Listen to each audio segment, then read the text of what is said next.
The tragedy of Samantha Bonnell didn't start with her death. It began with her journey. A seemingly normal trip turned into a nightmare no one saw coming. What happened to Samantha Bonnell? Was her death an accident or something much more sinister? Imagine waking up in a small town in Alaska, the cold air biting at your skin, the endless snow casting a dull, sterile light over everything it touches. Samantha Bonnell was an ordinary woman. At least, that's what the world believed. But she had a plan, a secret plan that would soon turn her life and death into a mystery that would haunt a nation for years. Samantha's journey to California was supposed to be a new beginning, an escape from something that no one knew about. She wanted to start over, meet new people, and perhaps find herself along the way.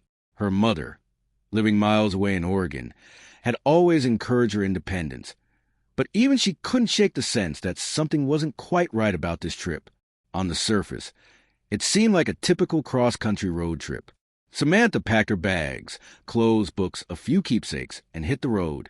But what happened between the time she left her small town in Alaska and the moment she was found in a California hospital parking lot in the early hours of the morning would forever change the course of her family's life. In the early days after her disappearance, the police thought she had simply gotten lost, maybe even fallen victim to an accident while driving across the isolated stretches of highway. After all, long drives on remote roads could be dangerous. But when her body was discovered, struck by not one but two vehicles, officials were left confused. How could this happen? What caused her to be in such an isolated location in the first place? The case went cold for nearly 2 years. And then, out of nowhere, a piece of her life resurfaced. Her luggage. The discovery of her bags in a carport in South Carolina was an enigma that no one could explain. Inside were some of Samantha's personal belongings, but there were also items that didn't belong to her, foreign items, things that raised more questions than answers. A jacket that wasn't hers, a book she had never owned, and photographs of strangers. Why would her things be in South Carolina, miles away from where her body was found? How did they end up in such a random location? It was a chilling sign that something far darker had been at play, something that no one could yet understand. If you're watching this alone, maybe don't. But if you want to uncover the truth, hit that subscribe button, and I'll keep you up all night with this tale of mystery, death, and a killer who hid in plain sight. Samantha's mother, frantic and desperate, reached out to the Doe Network, a database for unidentified persons. 2 long years of wondering, waiting, and grieving. And finally, when the call came through that the body found in California was indeed her daughter's, she was left speechless, unable to comprehend the full extent of what had happened. The authorities had failed to put the pieces together. But her mother knew that this wasn't an accident. Not anymore. There was something more to her daughter's death. There had to be. This twist in the investigation took the case from an unfortunate accident to a complex web of deception. Someone had taken her daughter's life, and someone had deliberately hidden the truth. How did a killer slip through the cracks? Who was the man who haunted Samantha before her tragic death? As the investigation continued, the pieces began to align, each clue pointing toward a sinister truth no one was prepared for. Samantha was not just an unfortunate accident waiting to happen.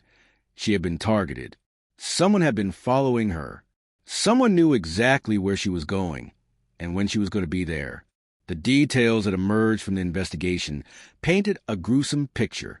The discovery of her body wasn't the only chilling revelation. Samantha had been the victim of a carefully orchestrated attack. Her death wasn't an accident at all. In the weeks before her untimely demise, Samantha had become the focus of a man who lived in the shadows, a man who found pleasure in hunting. The killer, someone who had blended into the everyday, who lived among the ordinary, perhaps even as someone they knew, had stalked her with disturbing precision.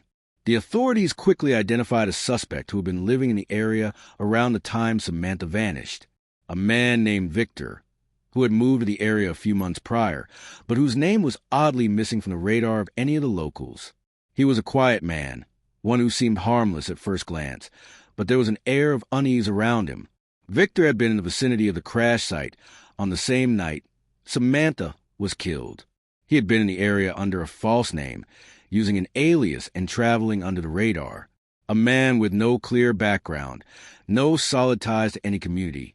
He was a ghost. His behavior was unsettling. People around him spoke of a man who had seemed disconnected, always watching, always waiting. And when the police began to investigate, they discovered that Victor had a history of violence, though nothing that had ever been serious enough to raise alarms. Victor's pleasure in Samantha's murder was not just a physical act of killing. It was the thrill he got from a hunt, from knowing her every move, her every turn, the way he watched from a distance as she made her way through the days, completely unaware of the shadow looming behind her. And when he finally decided it was time to strike, he didn't do it out of rage. He did it out of control. He knew exactly what he was doing. His plan had been carefully calculated. 2 vehicles were involved in Samantha's death, but the circumstances surrounding her being struck were odd. Why had she not tried to escape? Why had she not screamed for help? The answer became clear when the police uncovered surveillance footage that revealed a chilling truth. Victor had been the one who had orchestrated the crash. He had manipulated the situation to ensure that Samantha would be in the exact place he wanted her to be at the exact moment when 2 cars collided, knowing it would leave her vulnerable. His twisted sense of satisfaction in her suffering was matched only by the joy he found in watching the aftermath unravel. But something went wrong. A detail had been overlooked. What do you think? Did Victor get away with his crimes? Or will justice finally catch up to him? Drop your comments below and let us know your theories. Victor had left his mark on Samantha's belongings, hidden among her luggage in South Carolina. His fingerprint, his twisted signature, was there, right where it had always been. In the end, the killer's story was far more shocking than anyone could have imagined. But the real question remained, could anyone stop him before it was too late? Victor didn't just kill for pleasure. No, it went far deeper than that. His actions were deliberate, calculated, and filled with a disturbing sense of urgency. The final pieces of the puzzle came together during a late-night interrogation, where Victor's true intentions were revealed. He hadn't just wanted to kill Samantha. He had wanted to control her, to manipulate her life as if it were his command. He had been planning for months, researching her every move, tracking her like an animal in the wild.